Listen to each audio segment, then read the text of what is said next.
Hello and welcome to Writing with Steve with me, Steve Evans.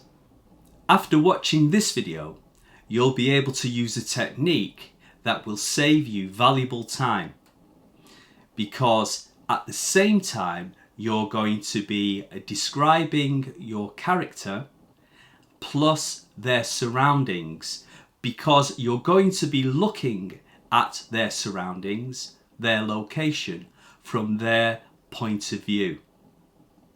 By describing the location from your character's point of view, you're going to be able to provide your reader with valuable information about their personality and their priorities. So this technique is fantastic because it doubles up in describing your character and also their surroundings. Remember, description must earn its place in your story. It has to be more than ornamental. It has to be doing a job. It's more effective if it comes from the point of view of your character. Be sparing in your detail and use only description that's going to move your story along. If you're using far too much description, you're going to confuse your reader, because your reader won't know what's relevant and what's irrelevant to the story, what they should be focusing on and picking up on.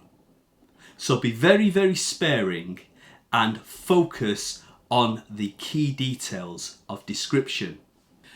And if your readers are getting confused and they don't know what's relevant and what's irrelevant, they're going to switch off and they're going to get bored really quickly and they're not going to read further.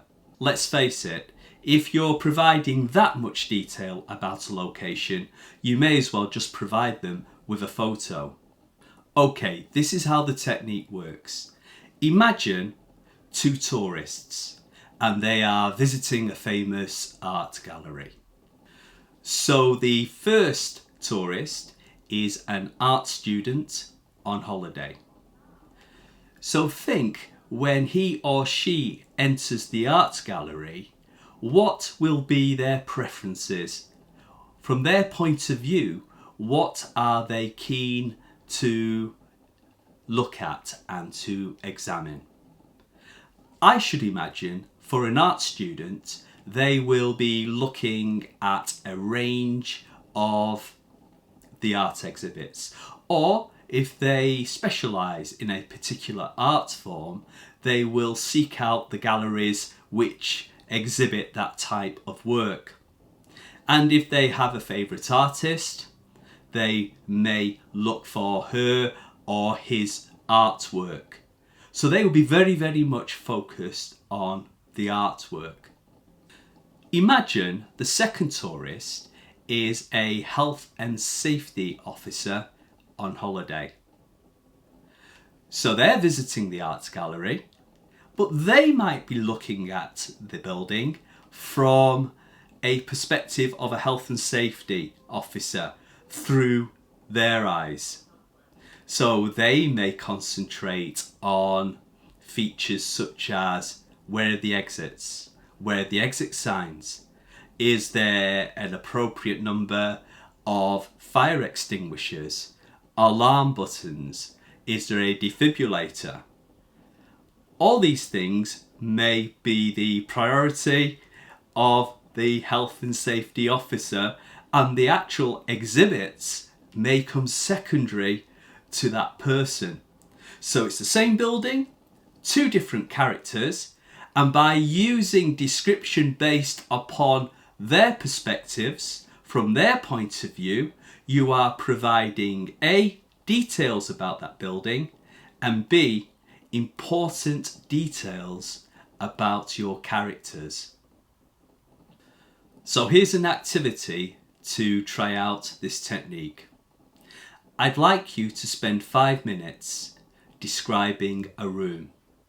Firstly, from the point of view of a child, and then from the point of view of a burglar. What differences will both bring to the description of that room. If it helps, feel free to choose a different character and describe it from their point of view. Also, if you've watched our earlier video on how to describe using strong images, you may want to use the description from that earlier activity and now describe the room from the point of view of one of the characters you've chosen for this activity. It's a really great technique, isn't it? And it works really well if you use two characters who are viewing the room at the same time. See how you can make your two characters distinct from one another by what they prioritize and choose to look at, or who they choose to look at in that environment, in that location. For example, two of your characters walk into a bank. Sounds like the beginning of a joke, but it isn't. The two characters. The first character is somebody who has come for a job interview at the bank. The second character is a bank robber who's there to case the joint. Think, what will the interviewee prioritize in his or her view of the bank? Secondly, what will the bank robber be prioritizing? What would you see through his or her eyes? And you could add another layer of description to this. How would the interviewee dress?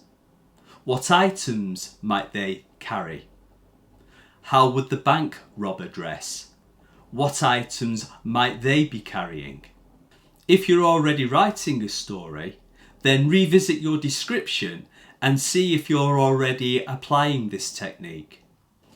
I'd really like to know if you use this technique or whether you've started to apply this technique, so please tell me by leaving a comment.